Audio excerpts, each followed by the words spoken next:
क्या हाल चाल। एक और बारी आ गया हूं मैं तुम सभी के पास। देखो, आज हम करने वाले हैं चैप्टर नंबर 4, क्वाड्रेटिक इक्वेशंस की इंट्रोडक्शन। या तो देखो, हम क्वाड्रेटिक इक्वेशन की इंट्रोडक्शन करेंगे। तो देखो, सबसे पहले इस चैप्टर को शुरू करने से पहले मैं क्या बोलता हूँ कि तुम्हारे को चैप्टर नंबर 2 और चैप्टर नंबर 3 आना चाहिए। तो चैप्टर नंबर 2 में भी काफी सारी चीजें क्वाड्रेटिक इक्वेशन के बारे में बताई गई है, और चैप्टर नंबर 3 में हमारे को कुछ मेथड्स बताए गए हैं जो क्वाड्रेटिक इक्वेशन में काम आ सकते हैं। ठीक है, तो इंट्रोडक्शन शुरू करने से पहले मैं तुम सभी को यह बता दूं कि अगर तुमने चैनल सब्सक्राइब नहीं किया है तो तुम चैनल को सब्सक्राइब कर दो। और अगर तुम्हारे को वीडियोस वगैरह पसंद आ रही है तो अपने दोस्तों को भी भेज दो यार, क्योंकि फ्री में पढ़ रहे हो यार ना। तुम्हारे को कोई एक बड़ा कोई जिसे कहते हैं ना कि कोई कोर्स है ना कुछ है। फ्री ऑफ कॉस्ट यूट्यूब पे पढ़ाई हो रही है। क्लास 10th की हर एक सब्जेक्ट की पढ़ाई यहाँ पर होगी। तुमने बस बुक का नाम एक बारी बता देना है। वैसे तो एनसीईआरटी पूरी क्लियर होगी क्लास 10th की। तो शुरू करते हैं चैप्टर नंबर 4 की इंट्रोडक्शन। तो देखो, सबसे पहले हम समझते हैं कि क्वाड्रेटिक इक्वेशन है क्या। तो देखो, क्वाड्रेटिक इक्वेशन ना पॉलिनोमियल्स ही होते हैं। ठीक है, पॉलिनोमियल हमने चैप्टर नंबर 2 पढ़ रखा है। ठीक है, तो इनको मेनली लिखने का जो तरीका होता है वो क्या, किस फॉर्म में लिखा जाता है? वो लिखा जाता है a x square plus b x plus c के फॉर्म में, जिसमें इसकी डिग्री को डिग्री डिग्री डिग्री क्या होती है? इसकी डिग्री होती है 2, और जिसके जीरोस और रूट्स भी कितने होंगे? 2। जो कि हमने चैप्टर नंबर 2 में समझा था कि रूट और डिग्री होती क्या है। अगर तुम्हारे को वो चाहिए तो तुम कमेंट नहीं पे मत जाओ, चैनल खोलो और भाई वहां पर देखो। अगर नहीं है तो मैं एक प्लेलिस्ट बना के तुम्हारे को प्रोवाइड करवा दूंगा, टेंशन मत लो। ठीक है, तो इसमें क्या है कि इसका जो जनरल फॉर्मूला है, where A is called the leading coefficient and C is called the absolute term of F X. यानी कि ये क्या लिख दिया है? सॉरी सॉरी, इसको काटो इसको काटो इसको काटो। ठीक है, अब देखो, इसमें क्या होता है कि हमेशा जो भी क्वाड्रेटिक इक्वेशन होगा वो इसी फॉर्म में लिखा जाएगा, ना कि ना वो कभी इस फॉर्म में लिखा जाएगा। ठीक है, और ना कभी वो इस फॉर्म में लिखा जाएगा। वो हमेशा किस फॉर्म में लिखा जाएगा? इस फॉर्म में। यानी कि हाईएस्ट पावर हमेशा आगे रहेगी, उसके बाद एक्स रहेगा, उसके बाद एक नॉर्मल एब्सोल्यूट वैल्यू रहेगी। अब देखो, ए इसको अगर हम एक ऐसे नॉर्मल तरीके से समझे, देखो स्टैंडर्ड फॉर्मूला ये है, इसको अगर हम एक नॉर्मल तरीके से समझे तो क्वाड्रेटिक इक्वेशन किस फॉर्म में होती है? क्वाड्रेटिक इक्वेशन हम इस तरीके से लिख सकते हैं, 3x प्लस 6 इक्वल्स टू 0। ये एक क्वाड्रेटिक इक्वेशन मानी गई।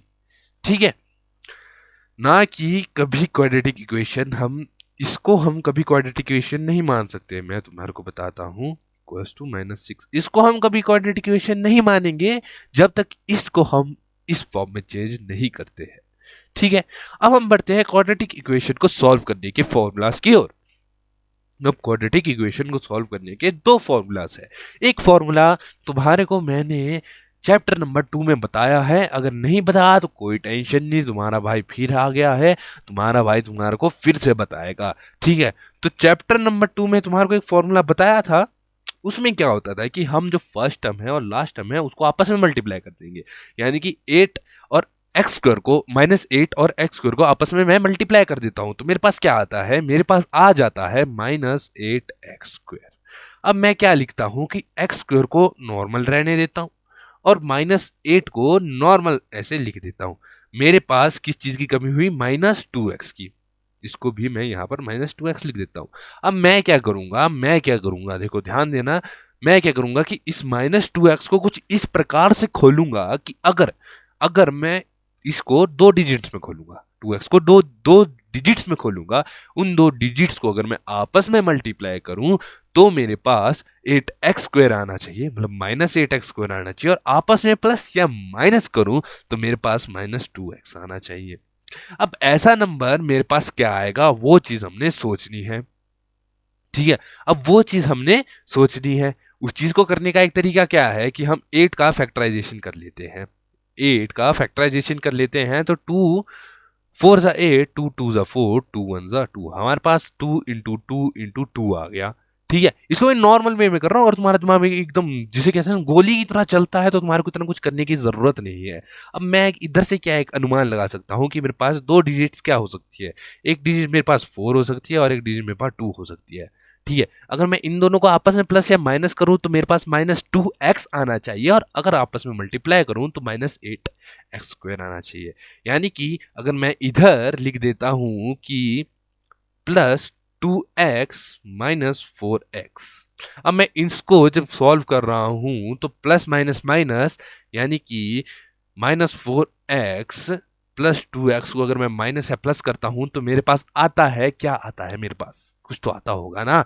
मेरे पास आता है -2x, और वहीं इन दोनों को आपस में मल्टीप्लाई कर देता हूं तो 2 4 जा 8, तो मेरे पास -8x, एक्स तो आपस में मल्टीप्लाई होकर स्क्वायर बनाएंगे, -8x², यानी कि ये आ रहा है। यानी कि मेरे पास एक जनरल फॉर्मूला ये बन चुका है।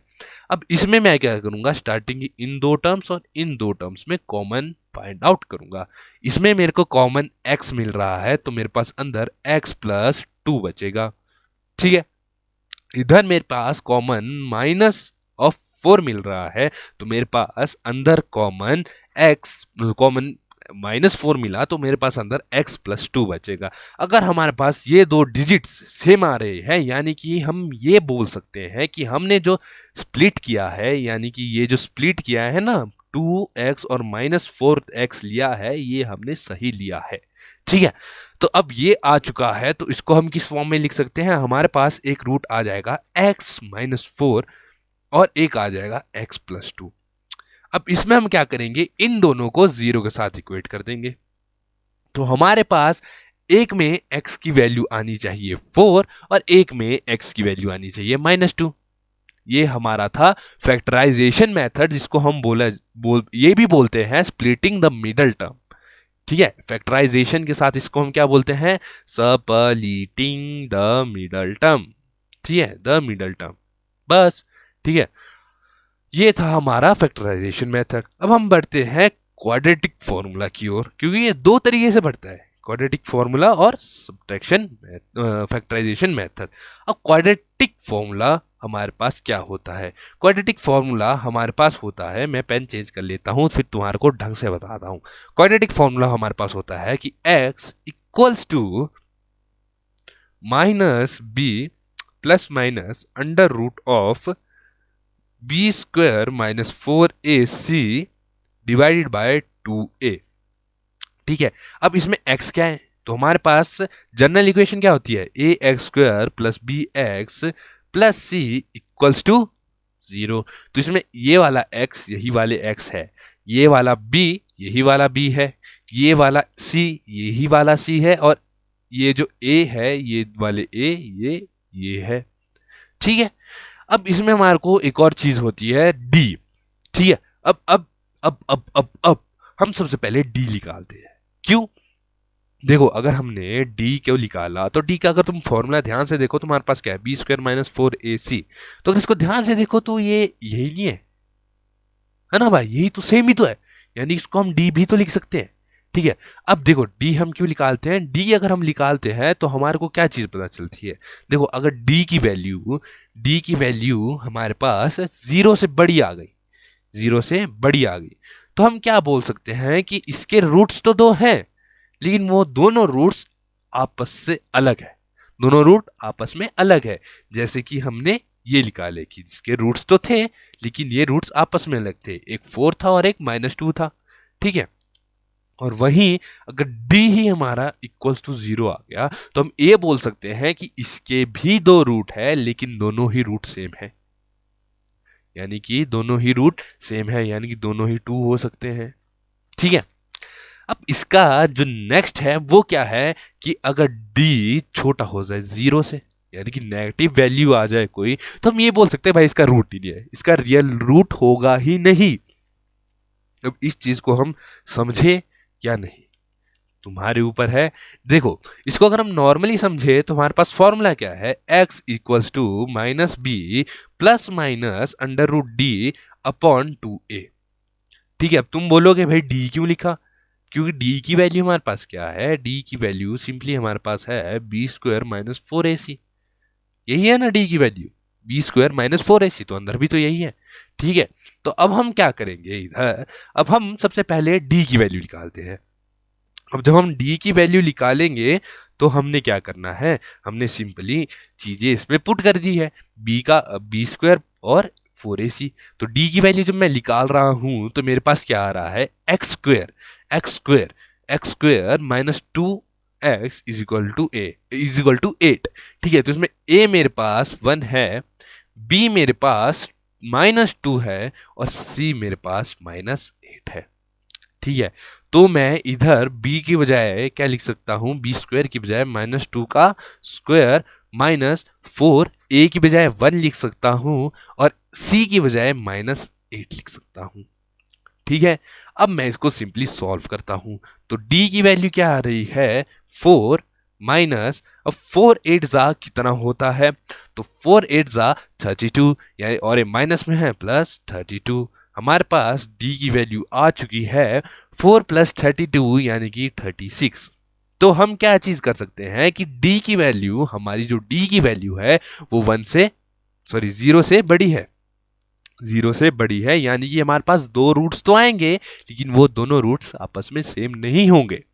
ठीक है, तो देखो ये वाला मेथड जो मेनली जो क्वाड्रेटिक फॉर्मूला होता है ये इसलिए ही होता है कि हम थोड़ा जल्दी पता लगा देंगे भी इसमें रूट है भी या नहीं। ठीक है, अगर डी जो है हमारा 0 से छोटा आ जाता तो हम डायरेक्ट बोलते थे भाई रूट ही नहीं है। अब इसमें रूट है तो हम इसमें x के रूट्स निकाल देंगे। x is equals to minus B, क्या है आया b माइनस बी यानी कि 2, माइनस से माइनस घट गया। ठीक है, plus minus under root of 36, under root of 36 upon 2a, 2a की वैल्यू 1 है यानी कि 2। अब इसको हम दो तरीके से सॉल्व करेंगे, प्लस माइनस अंडर रूट 36 है यानी कि एक को हम प्लस में लेंगे एक को माइनस में। अब रूट 36 किसी का तो रूट होता है क्या, 6 6 कितना होता है, 6 6 36 ही होता है, यानी कि रूट 6 का आ गया। ठीक है, तो इसको हम क्या लिख सकते हैं, 2 प्लस 6 अपॉन 2, एक हमने ये लिख लिया और दूसरा हम क्या लिख देते हैं, x is equals to 2 minus 6 upon 2। ठीक है, हमने इन साइंस को अलग अलग करके लिख दिया, तो 2 प्लस 6 तो x is equals to 8 upon 2 और एक आ गया 2 माइनस 6 यानी कि x is equals to minus 4 upon 2। तो इसको जब करेंगे 2 4 जा और 2 2 जा, तो एक रूट हमारे पास आ चुका है 4 और एक रूट हमारे पास आ चुका है माइनस का 2। तो क्या फैक्टराइजेशन मेथड से भी यही आया था, भाई फैक्टराइजेशन मेथड से भी सेम ही चीज आई थी। तो हम ये बोल सकते हैं कि हमारा जो भी आंसर आया वो सही था। ठीक है, तो हमने एक छोटा रिकॉल देख लेते हैं कि इस इंट्रोडक्शन में क्या समझा। इंट्रोडक्शन में सबसे पहले हमने क्वाड्रेटिक इक्वेशन के बारे में जाना, उसके बाद हमने फैक्टराइजेशन मेथड के बारे में जाना, फिर हमने क्वाड्रेटिक फॉर्मूला के बारे में जाना कि अगर डी अगर बड़ा होता है 0 से तो हमारे पास दो अलग अलग रूट्स आएंगे, अगर 0 के बराबर डी आता है तो दो इक्वल रूट्स आएंगे, और अगर डी ही 0 से छोटा हो जाए तो हमारे पास रूट ही नहीं आएगा, रियल रूट तो आएगा ही नहीं। हमारे को इस इंट्रोडक्शन में जो मेन चीज याद करनी है वो ये फॉर्मूला है। ठीक है, और एक ये फॉर्मूला है। अगर हमारे को डी का फॉर्मूला, अगर हमारे को ये बड़े वाला फॉर्मूला याद हो गया ना तो डी का फॉर्मूला तो हलवा है। ठीक है, अब देखो इंट्रोडक्शन तो खत्म हो गई, अब इंट्रोडक्शन की एंड में मैं ये चीज बोलने वाला हूं कि अगर तुम्हारे को वीडियोस पसंद आ रही है तो तुम चैनल को सब्सक्राइब कर दो, वीडियो को लाइक कर दो, साथ में अपने किसी दोस्त को भेज दो। और दूसरी बात ये कि इस चैनल को अगर तुम सब्सक्राइब करते हो तो इसमें मेनली क्लास 10th के मैथ्स के बाद क्लास 10th की साइंस भी कंप्लीट हो जाएगी। क्लास 10th की साइंस कंप्लीट होने के बाद हिंदी और इंग्लिश भी खत्म हो जाएगा। हिंदी और इंग्लिश खत्म होने के बाद क्लास 10th की एसएसटी तक खत्म हो जाएगी। तो तुम्हारे को क्लास 10th की कोई टेंशन लेने वाली बात ही नहीं है, और क्लास 9th को भी ज्यादा कोई टेंशन लेने वाली बात नहीं आएगी। ठीक है, अब एंड में यही बोलूंगा, अगर तुम्हारा कोई भी किसी भी प्रकार का डाउट रहता है तो तुम इस वीडियो के कमेंट में डाउट पूछ सकते हैं, और अगर तुमने व्हाट्सएप चैनल ज्वाइन किया है तो मैं जो कमेंट में तुम्हारे डाउट्स होते हैं मैं व्हाट्सएप पे क्लियर कर ही देता हूं।